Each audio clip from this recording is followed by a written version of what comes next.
I don't know if there's a plot anymore. It is just how far can we go until we're sued the next time.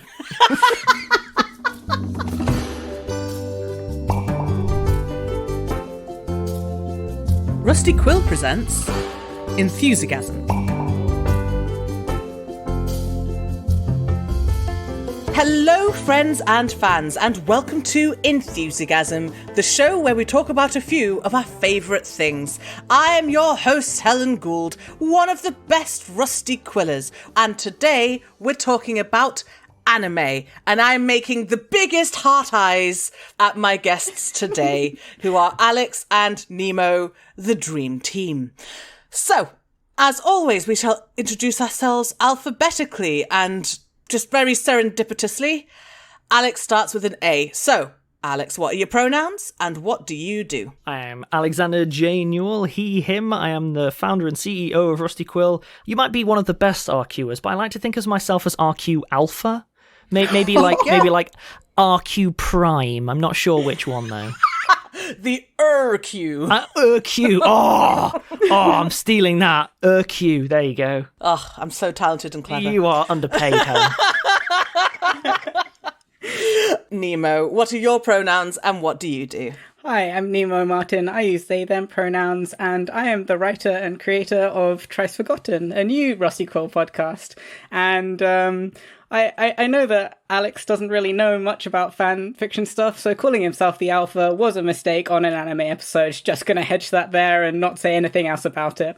Yeah, I didn't. I just wanted to let him. Like, that's also we're gonna keep that factually in now. inaccurate. I'm told that most of my characters end up pregnant in fan works. Oh God! Oh no! Oh, we're moving. We're moving on.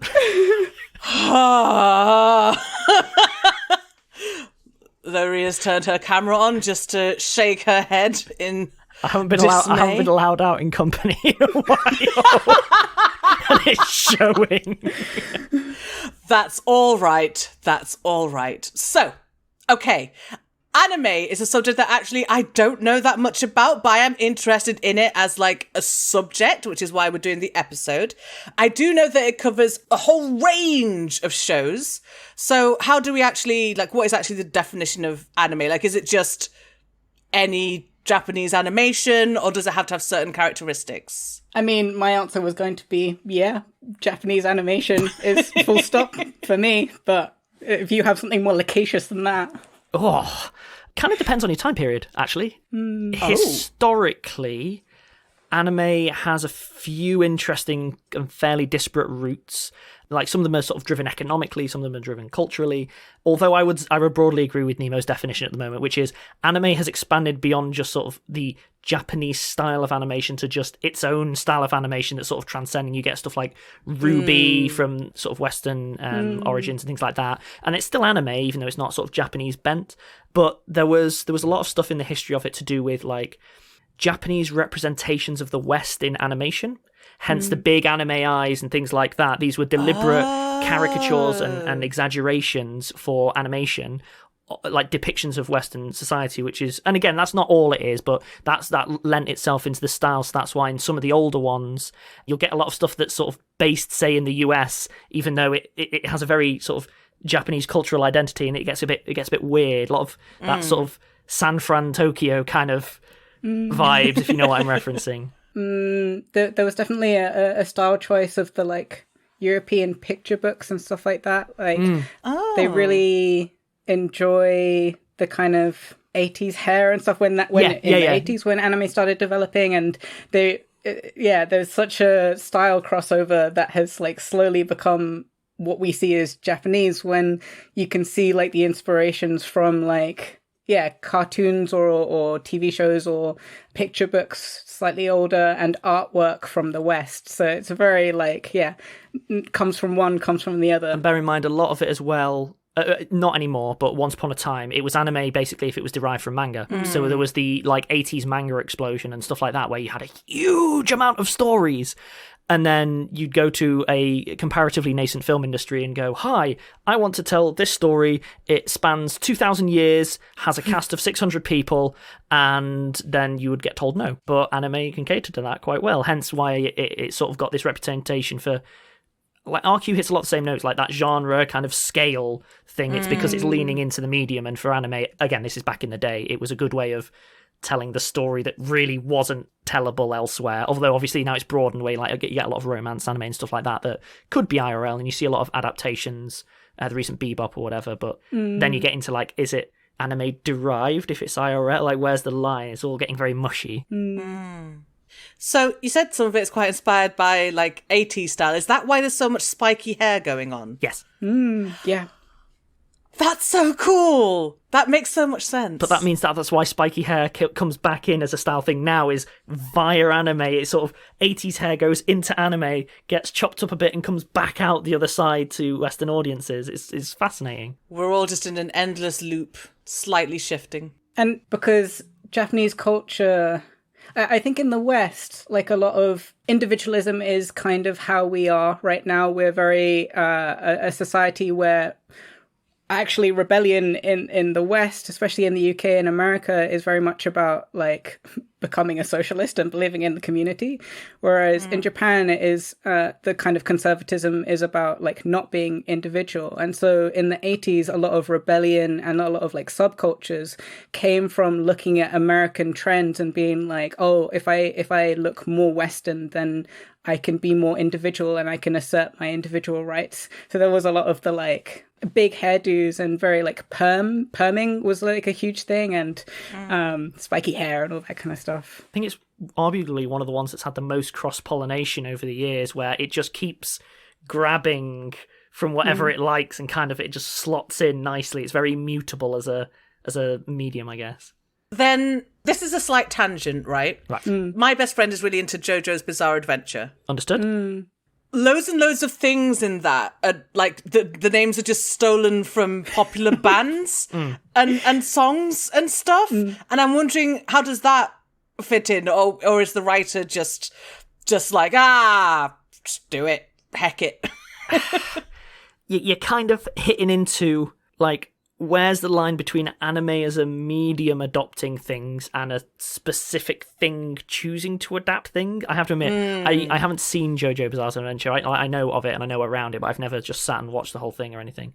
So I can't really speak to that. I'm hoping, Nemo, you might be able to rescue me, because at the moment I'm kind of, it's like, is that an anime thing or a just this show thing? I mean, in the line of like what we just said, like Japan also really likes black culture and black music. And so Cowboy Bebop is also, one. Yeah. And so taking from cool things, which in the same way that white America did with a lot of black culture, Japan also does the same thing and puts it into anime. So I think, taking from bands because it is cool and it is like, I mean, for Japan, it's Western, but it's kind of like white America takes from black America, and then Japan, like cool Japanese people take it from white America who have taken it from black America. So it is that kind of like progression. And then white British people take it from anime who have taken it from blah, blah, blah, blah, blah. So, Nemo, have you seen JoJo's Bizarre Adventure? I've seen the first season of JoJo's Bizarre Adventure. What did you think? I think it's in line with how a lot of anime is quite self-referential, and self-referential does mean like taking from other culture, like pop references and stuff like that. Even though it's all of the names are the kind of names in it that if someone was like basing a TV show in a country they had never been to, didn't speak that language, and just kind of read a menu from like a restaurant. Like, that's what JoJo's Bizarre Adventure does with names. And why not? It's very funny. So, for those of you who don't know, in JoJo's Bizarre Adventure, I think the first one follows Joseph. Oh, I don't know. There's like Joseph and Joey and Josuke and... Sorry, I give that as a note to writers so often. You can't give every character the same name. You're making it so hard unnecessarily. No. This is the thing. The protagonist of each season has a Joe subgenre of a name. There are lots of people who have superpowers that are called stands, and it's the stands that often have the weird names. Like I'm pretty sure someone's got a stand called Talking Heads and stuff like that. In fact, I might do a quick little Google. So again, I've only ever caught gleans of this. Like, it hits meme culture super hard as an anime. So I've got a lot by osmosis, but like I said, I couldn't actually tell you for the life of me what the main story is even about. I couldn't either. Because the story changes from season to season and is always really, really, like, complicated. Good. So a stand is basically, like, they're often, like, people. Like they're, like, physical manifestations of, like, a superpower. Okay. I'm looking at a wiki. Good. So some of them have been named after tarot cards. Some of them are named after Egyptian deities. Does sound very anime. Yeah. It's extremely anime. Good. It's quite similar to the only thing I know about Persona, the video game, because there is a character who has... Is it also called a stand in that or something? But his one is Jean Valjean. Oh, right, yeah. Which makes me very excited. As someone doing a PhD on Les Mis, that I'm just like, and it's really in depth, and he has like loads of like portcullises and locks and chains and stuff like that. Is his power level 24601? Yes, well, he has 24601 written over his chest. It's really interesting because in Japan, 24601 isn't his number because that doesn't rhyme in Japanese. So anyway, that's my... Of course! Yeah. I've got to ask now. I know this is completely tangent. What is the number? It's Ni Yon Roku Go San 24653 because Sun rhymes with Jean Valjean, kind of. I don't know why. That's grating on my brain. Oh, okay. That's really good. I found some stand names. We've got Killer Queen, Good. Spice Girl, just White Snake, just there. I love Spice Girls. Foo Fighters, Jumpin' Jack Flash, and it just goes, there's so many of them. One of them's called Notorious B.I.G. Okay, this is definitely a writer who just went, stop me. Yeah. And just kept going. And I'm perfectly on board with that. I mean, have you ever watched Gintama, the anime? No, tell me about it. It's an anime, and it's like the height of like self-referential in that they've been cancelled maybe 3 or 4 times because they keep getting lawsuits like against them. And every single time in the first episode of the new season where they like have been brought back because of audience demand, they'll do something even worse. Like one time the characters, this is like a historical fiction anime, right? So it's like, you know, there are samurai and there are, you know, it's set in that kind of period of Japan. And they'll all come dressed as One Piece characters in the first episode and fully like just use the names of all of the One Piece characters and get copyright stricken in like the first episode after being cancelled for doing the exact same thing in their last season. So they very much like the kind of like referencing each other and they're kind of like at that point they kind of have to, right?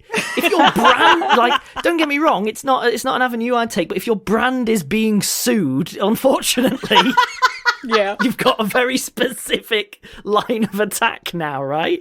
Yeah. I think like it genuinely started as an anime that was just, you know, it had a normal storyline and sometimes it would kind of like offhandedly reference things for a kind of like in joke, and now it's just like, I don't know if there's a plot anymore. It is just how far can we go until we're sued the next time. That is a great concept for a show. I might actually look into that. Okay, so we've talked a bit about anime in general.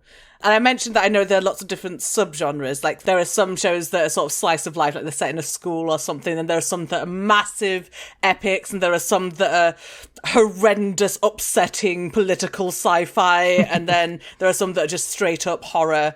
So do either of you, like, focus on a particular subgenre? Or do you just, like, consume it all? I'm quite eclectic. I don't mean well-read in the genre. I just mean like I just kind of spread it comparatively wide, as it were. But in terms of... I keep returning to hard sci-fi in anime, actually. The reason being, I find the space opera stuff, the scope gets so huge at some point, like 6 seasons in, where the planet Earth is a punching bag that is used to beat someone up with and stuff like that. You kind of start losing track. I tend to prefer the harder sci-fi one, although there's an interesting negative on the hard sci-fi one, which is a lot of the best hard sci-fi stuff is older, and as a result, it's starting to date itself in terms of like cultural identity. So it's an odd one where it's like, I mean, the obvious one everyone picks is like Akira, sure, whatever, where, you know, the Tokyo Olympics and blah, blah, blah. Like it's starting to, the cracks are starting to show culturally speaking. And so I do like my hard sci-fi, but I think generally speaking, the age of that was closer to like late 80s and 90s. I think that's a little bit out of vogue recently. There seems to be a lean towards more kind of bombastic storytelling or like super intimate, and that hard sci-fi sort of falls between the two, so it's not getting served quite as well. But yeah, I kind of I'll do it on a whim. Mostly my criteria are is it considered well written, because I really struggle if it's just not. And at the risk of talking negatively for a moment, I try to avoid anything that like pushes what's called like fan service as a thing. So I try to steer around those particular things. Sure. What about you, Nemo? I am similar in that I will watch, actually, I will watch pretty much anything apart from the hentai and most like of the stuff that's coming out now, which is very fan servicey. There's like I think the genre in vogue right now is isekai, which is like a character from this world gets transported to another world, and then has like hijinks. And it was like a really cool genre for a while, and now it's like, oh, everyone wants that. Okay, everything is going to be that. Everyone wants to make No Game No Life and stuff like that. Yeah, and it's like it's basically all kind of like harem, where this dude who's a loser from the real world goes to a foreign world, and now all of the babes love him, and he's also a king, and yeah, it's very, you know, wish fulfillment fantasy for young men, which is kind of grim. But I will watch pretty much anything else, especially if it is well written. I do my favorite genre is sad young person who is disillusioned with the world accidentally adopts a young child and learns childish joy again. And there are surprisingly quite a few of those. That's weirdly enough, I'm immediately going, I can think of a couple that actually hit that bill straight away. Yeah, that's really lovely. I think when I was younger, I really liked anime for, like, a lot of Western narratives that were like big and flashy and magic were always you were the chosen one, and a lot of anime in the same period was like, you're now the best in the world. How? Because you worked really hard. Like, you just trained your ass off. Like, there is still the chosen, like, person angle, but there's a lot more in anime of just like, I am Bob and I will train for 60 years and now I'm just kick ass. And like, anime serves that very well. There was a whole swathe of those late 90s of just like people working their arse off to be the best at something, and that spoke to me quite a lot, I have to admit. It's kind of the running joke in One Punch Man. I don't know if you've seen that. Yeah. That's one I have seen. One Punch Man's so very good. It's so good. And it's the running joke of, even though he seems like the chosen one in that he is like so overpowered, it's like, well, I trained.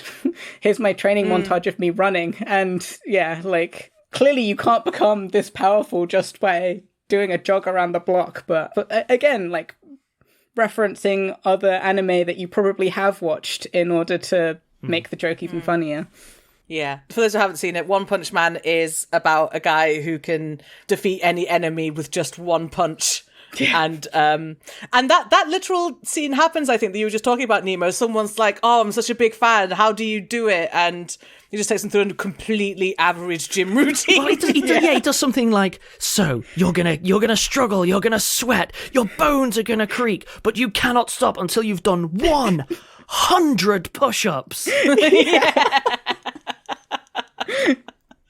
It's a very funny show. I really did like that. It's a really difficult one, though, to sell people on at first. Because if they really like their anime, they're like, oh, it's just taking the mick out of my anime. And if they don't like anime, they're like, well, I don't really what's this riffing off?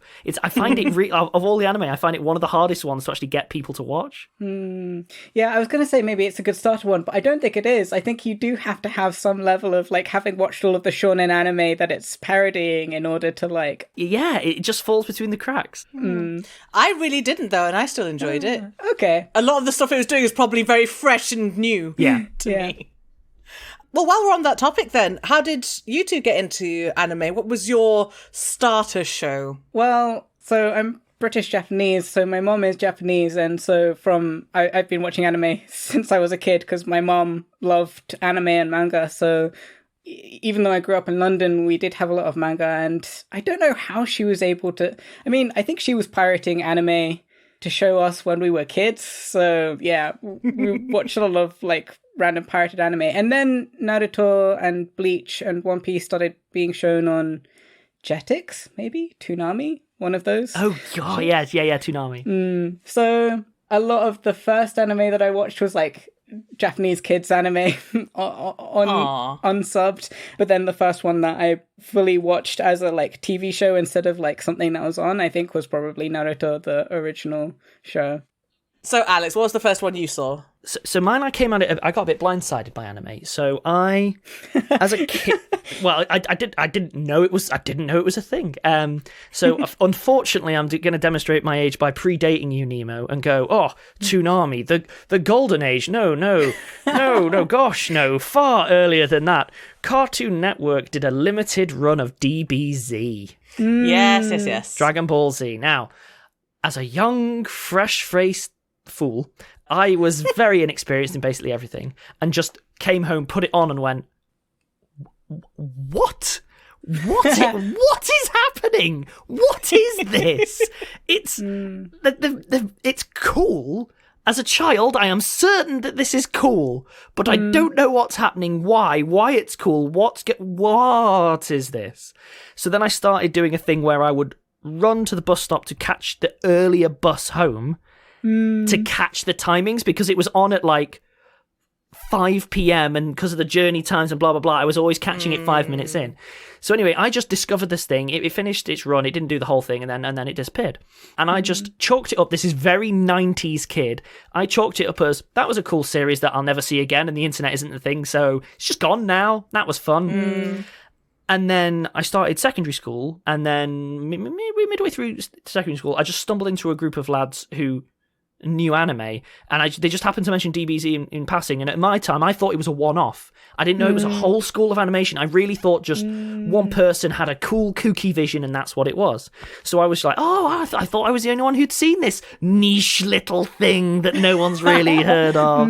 Oh, that's cool. At which point they sat me down and went, you have a lot of required reading. What's this? Okay, so this is the Vegeta saga, this is the Cell saga, this is the Boo saga. Okay, right, while we're getting through this, okay, Boo's still running. Okay, now you also have to watch Bebop, because Bebop's here. Now, after Bebop, we recommend Trigun, but you might not like Trigun. And they just worked their way through and gave me, like, required reading. So I went in thinking this was just, like, a niche auteur's little thing on Cartoon Network, and instead discovered it was, like, gateway to just this enormous culture I knew nothing about.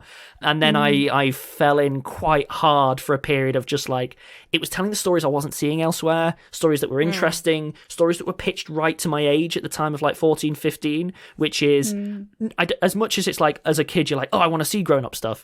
A lot of the grown-up stuff's quite boring, and a lot of the kiddie stuff's quite kiddie, and this was the only thing that was really hitting that itch of mature themes, but in a way that's actually like interesting, and they put a lot. So I got a bit of a luxury tour in that they just went, you want to watch this, don't watch this, watch all of this, only watch the first season of this, and they were right. They knew what they were talking about. So I kind of got a bit of a grace period where I only experienced good anime with nothing bad. And that kind of sells you quite hard when everything you've seen, you're like, oh my god, it seems like every single thing from this animation school is phenomenal. There's no duds.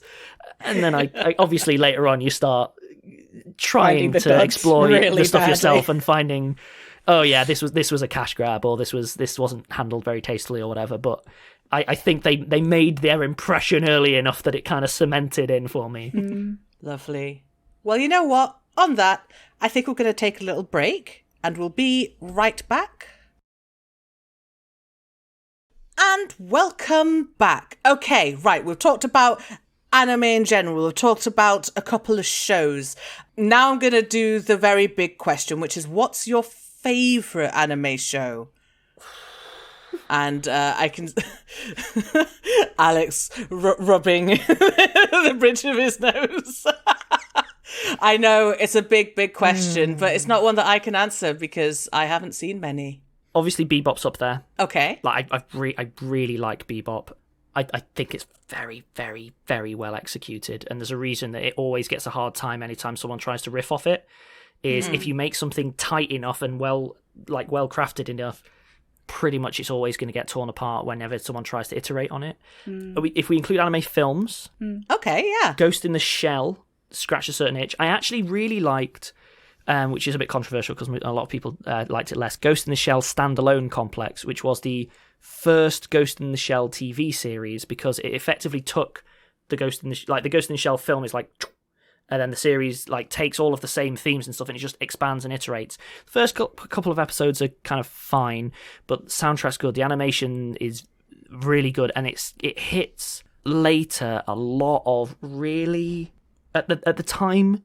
It taught me a lot about the world and the direction it could go. Example being I'm trying to remember the episode. It's been too long. One that resonated me with was either a guy had modelled his child's neural pathways, or had it was his actual kid's neural pathways. I can't remember. But long story short, had designed a tank for the military, and it needed an AI to run it, and it ended up being his kid. And this whole episode, they're trying to stop this runaway tank because they're the best of the best police, and they're all fully augmented, and they're all just trying to stop this runaway tank. And this tank was just trying to make its way home to a dad to say the equivalent of why did you leave, or why did you do this to me, or whatever. And I think it's just an AI that thinks it's his son or something, because he used the engrams as a starting point or something. But that as just a self-contained one, I was like, oh, and there's a lot. And that whole, it effectively takes, what was it we used to say? The Trigger's broom, Theseus's ship model is pretty much the baseline. How much of a person can you replace till they're not a person anymore? And then it just looks at every single angle of it, and it was really interesting, and it was done in a very gentle way. A lot of anime kind of just go all the time, go bottle episode, then go some more. Whereas anime is a bit more Standalone Complex, it's a bit of a slower burn. A lot of things sort of iterate over time. I always have a soft spot for those sort of slower turning stories. So I'd probably say for TV, it is probably Bebop, but closely followed by just Ghost in the Shell in general, dealt with stuff in a very interesting way. Gosh. Heavy, though. That does sound really interesting. I love explorations of personhood. That's all Ghost in the Shell ever has been and ever will be. It's just explorations of personhood in a future where cyborg, robot, people, everything in between, where is the line? And it also, taking aside female representations in fiction, for instance, let's just put that on a shelf for a second and just deal with the other elements of it. There's a lot there to do with handling the trauma of augmentation and replacement and prosthetics, and the main character has a full body prosthetic. It is a prosthetic. It's always described as a prosthetic, not you're a cyborg killing machine. They are a person. They are the first successful case of a full body prosthetic. And it's for the TV series more than the film, what does that feel like? What are the consequences of that? How do you deal with that? And I know that that's buried in a lot of pew pew pew, which again doesn't, of course, that tickles me as a sort of 14-year-old shoot things. But it's not often that I was seeing at the time in TV that measured examination of a topic. I think that we're a little bit spoiled now in sort of modern TV, in that you see more of that kind of thing, where that can be the topic for a TV show. Bear in mind, the time that I was watching this was, late 90s, stuff like that, where you weren't seeing that. You weren't seeing that anywhere. So that'll always hold a certain reverence, I guess, for me. What about you, Nemo? I mean, I think my favorite anime also does the same thing of thinking about the nature of humanity. My most recent favorite, the one that I keep coming back to, is called Barakamon. It's a 12-episode series, and it is that young man, very disillusioned with the world, is basically forced to go on holiday, and oh wow, that really spoke to me. He like ends up on this like island, and it's like all very countryside, and he's trying to like force himself to work, and he's trying to force himself to like be the best, and like, you know, he's a young prodigy, but he's like, you know, not in grace right now, and basically these like local kids adopt him and just kind of show him that he is a human being and allow him to have feelings and to think about the world and to like actually exist as a human being. And it's such a, it's one of those anime you can rewatch quite easily and just be like, wow, it's nice being a human, I guess. Nope, not allowed to watch that one. Nope. Yeah. way too close to bone. There's another one very recently called Sangatsu no Lion. I think in English it's March Comes In Like a Lion. And it's very similar, like a young kid who's had quite a lot of like trauma, but deals with it by being a workaholic and is adopted by nice people who are nice to him. And I'm just like, oh, it's nice, when your found family treats you nicely. And I think some of my more, I guess, classic, I was born in 95, so I can't really say that any of the classic ones are the first ones that I watched. So the first ones that I really enjoyed were like One Piece. Clearly, I'm wearing a One Piece t-shirt. So you are. And Oran High School Host Club. I think that was the first time.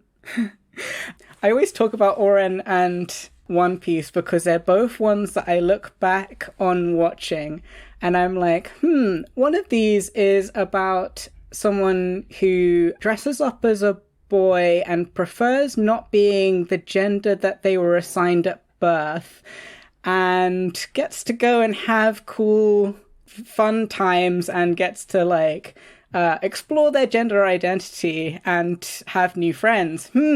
Don't know why I could have been attracted to that as a teenager. One of the big strengths of anime. Yeah. There's a lot of that kind of thing. It's definitely one of the strengths.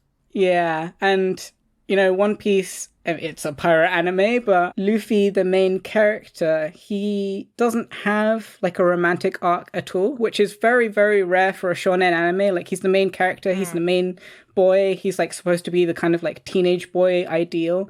But even when characters are, like, outright... There's one character whose ability in the anime is to make people who are sexually attracted to her turn to stone.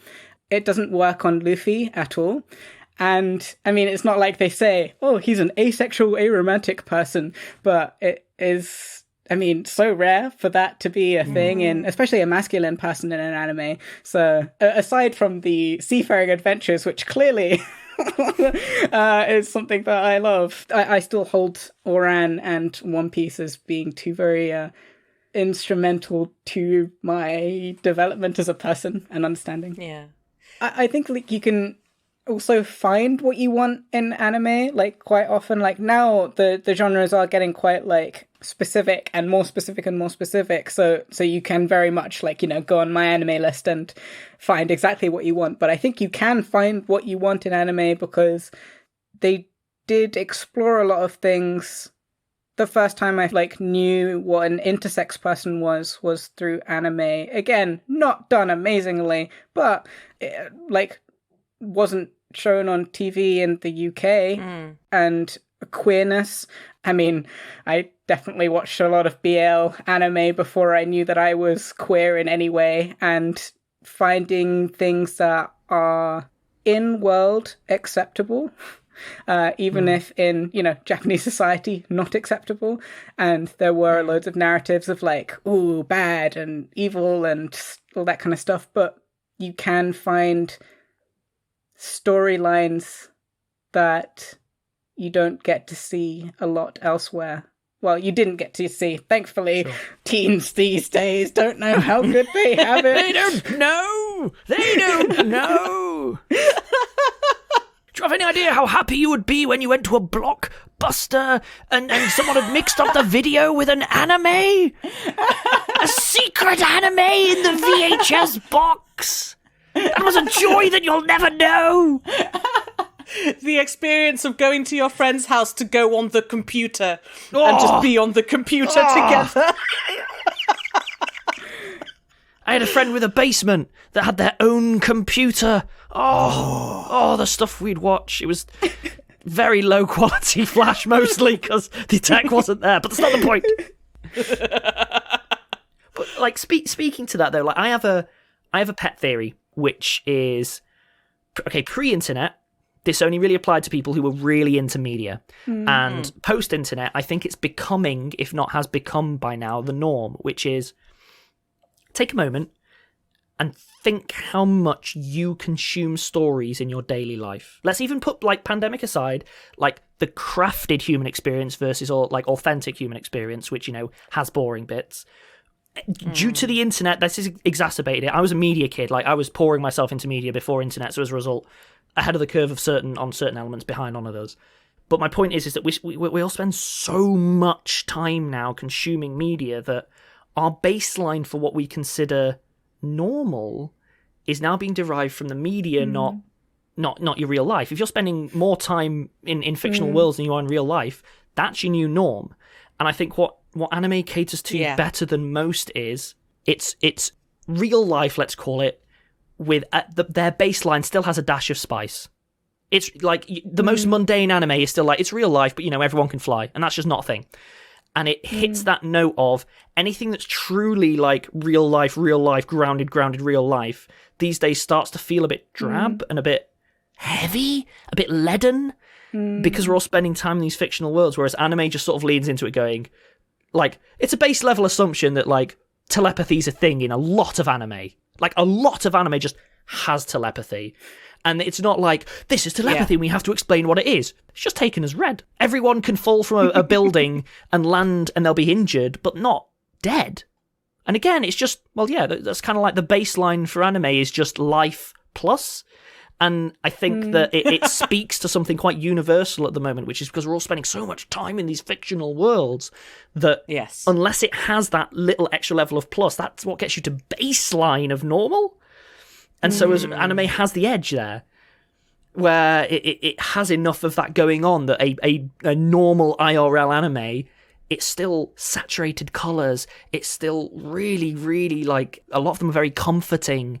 I have an incredible soft spot for anime depictions of suburban life, because I think the renditions are, A, astonishingly accurate, visually speaking at least, and B, they have a certain, like, quiet quality to them that people hanker for and like you urge to, and I think that anime speaks to it better than most mediums of like, hey, I'm going to give you what you're craving as opposed to what you either think you should be watching or what you say you want to watch. And that's why anime has such a huge comfort viewing set of genres. Whole swathes of anime that are just, what's the goal of this? You watch it and you feel better. And it's not the same as a sitcom. That's different. That you can have a feel-good sitcom, but this is a comfort anime, and it's very different. And I think it speaks to something. I think that anime is only going to go to strength to strength to strength moving forward, because it has a very unique edge at the moment that people just aren't catching up to in other mediums. So it's just gonna keep growing, I think. That unusually optimistic read from you. I mean, I could take it to a darker place and say maybe we should all be a bit worried that we're deriving our sense of normality from fiction. Yeah. But let's not do that. Yeah, let's move on.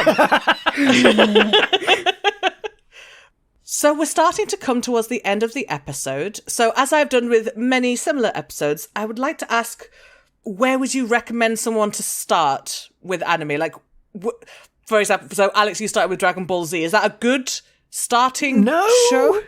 No, okay. It's not. I think I've considered this before because I've tried to get other people into it. Sometimes I've succeeded, sometimes I've failed. If you have a guide, like someone who already knows anime, I tend to tell people to just say, what's your favourite type of show? Oh, this, but it's probably not an anime. I guarantee you there's 1,000 animes about that thing. Go more specific. Oh, I guess I like hard sci-fi about lunar culture. Come on, there's 60! Be more specific! Like, if you have a guide who can just dig in and go, find this, I just ask people, what's your ideal show? Like, what's your ideal, like, oh, I like this. I guarantee you in the cooking pot that is anime, it exists. You can go watch it right now. That's a good way to sort of hook people in going, wow, I can't believe this exists. But in terms of like a big, broad, like entrance level one, that's trickier. Yeah. I have found that, like, Ghibli films are Fair, on Netflix and good point. are translated into most languages. And there are, I mean, even amongst Ghibli films, you kind of have to be specific with them because you do have like ones aimed at like younger kids and ones aimed at like older people. Like I wouldn't immediately say go and watch Grave of the Fireflies, but I would say like... I was about to ask. Yeah. Because that one I kind of want to see because everyone has said it's really sad. And I'm like... It is really good, sad. But it wouldn't be my recommendation for first anime that you watch. It occurs to me for listeners, Studio Ghibli is a specific sort of animation house in anime. They're like the animation house. Think, not anymore, but think like early Disney in Western animation, like they were the name. Similar kind of situation on the anime side. It's a good suggestion, Studio Ghibli. Although, hot take, they don't speak to me that much. I think they're beautifully crafted, but they don't hit the same note. Like Cat Bus just doesn't do it for me the way it does for everyone else. I don't know why. I don't know. Is Cat Bus what it sounds like? Yes. Well, yeah, it's a cat that's a bus. Yeah. Yay! It's both a cat and a bus. Don't think about it. So when Grave of the Fireflies came out, they used to do this quite a lot more often than they do now. Ghibli would release a pure kids film that you could take your toddlers to and be spellbound, like Totoro. And then they would release a gut-wrenchingly horrible picture of how war fucks up humanity. Yeah. And like Grave of the Fireflies. So Totoro and Grave of the Fireflies came out in the same year so that you could basically go from one to the other. So if you haven't seen Totoro, Helen, you should watch Grave of the Fireflies and then probably watch Totoro straight after so that you can go to bed and not feel like humanity is like crumbling around you. I mean, I don't have that much more to do today, so I might directly after this go and watch Grave of the Fireflies. Great. I will let you know. I'll DM you to let you know what I think. Yeah. Controversially, I am going to suggest, hot take, why not? I think you should watch Bebop first. I think someone should just shove you into it. Why? It's well regarded. It has enough of a run length for you to get used to it. It hits a lot of what are now considered the like broad touchstones of anime and even like what have become stereotypes. But I think if my goal is to get you exposed to as much anime as quickly as possible without completely alienating you, I'd pick probably one of the big hitters, which says to me, again, you're looking at, again, I'm speaking from my own experience there. You're talking about Bebop, you're talking about Ghost in the Shell, but the film, not the series. You're talking about... I wouldn't recommend Pokemon, because I think it has too much of a cultural cachet on itself. And it has a billion episodes now. At the end of it, you're an expert in Pokemon, you're not an expert in anime. Yeah. There is one that I always recommend people who haven't seen anime, actually, if they like their sci-fi, which is called Planets. Anyone heard of that? Nope. So no. Planets is a comparatively obscure one that came out in about 2000, but it still used hand-drawn animation, which is unusual for the period. And its story was basically after a avoidable disaster in commercial spaceflight, like a low orbital thing, it hit a loose screw. They hire... Obviously, they hire garbage pickup for space, people to go around and just pick up, derelict satellites and stuff like that. And so, naturally, it immediately gets defunded, and it's a dangerous job that no one should be doing. But it's not an action-adventure. It hits a lot of standard Japanese anime tropes of, like, not in a creepy way, like new girl in the office. It's a lot of office politics and office dynamics in a group of people picking up space debris. So the stakes are high, but it hits that office politics of like, well, don't alienate this person. Why? They're in charge of your breathing. You do you, but I'd get him those flowers. It's a fun one to introduce people to if they'd never seen anime, because it's a little gentler, and they just go, oh, it's like a sci-fi cartoon.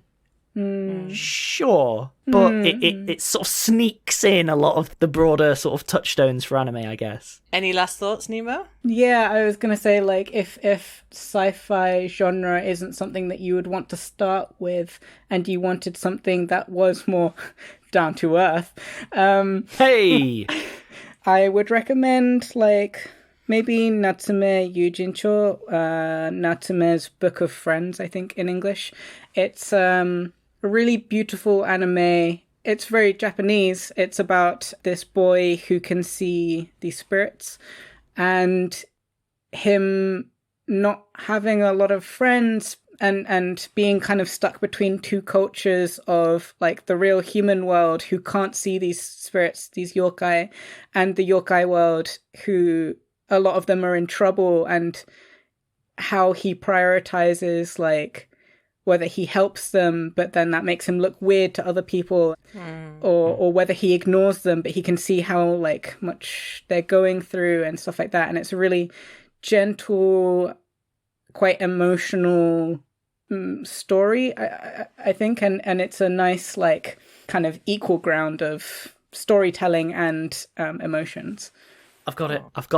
I'm all over that, by the way, as a angle of anime. Very all over that. I think I have the objectively correct answer, and I'm just gonna. I think I'm just gonna immediately alienate myself from Nemo forever here. This is a person who's never seen anime before. The where cartoons exist, but they need an easy mode in. Avatar.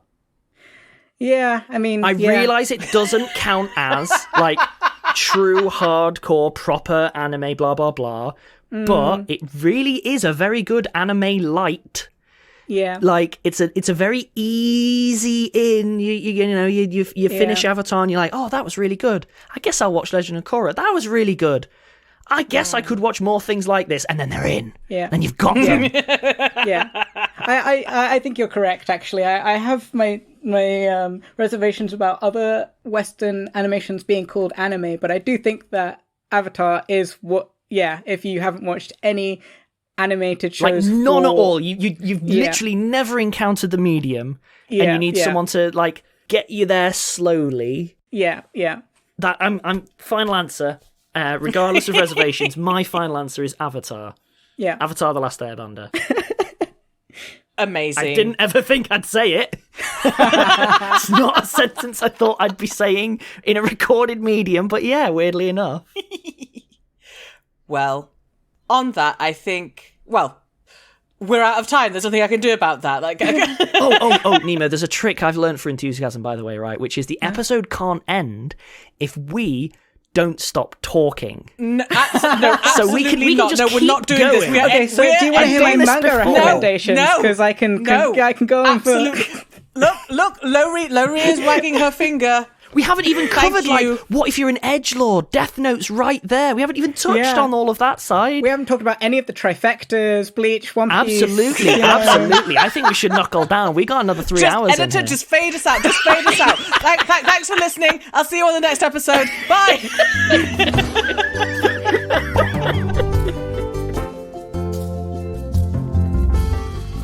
Enthusiasm is a podcast distributed by Rusty Quill and licensed under a Creative Commons Attribution Non-Commercial Share-alike 4.0 international license. It is directed by Helen Gould, produced by Lowry Ann Davis, with executive producers Alexander J. Newell and April Sumner. This episode of Enthusiasm was edited by Lowry Ann Davis and Catherine Ranella. Thanks for listening.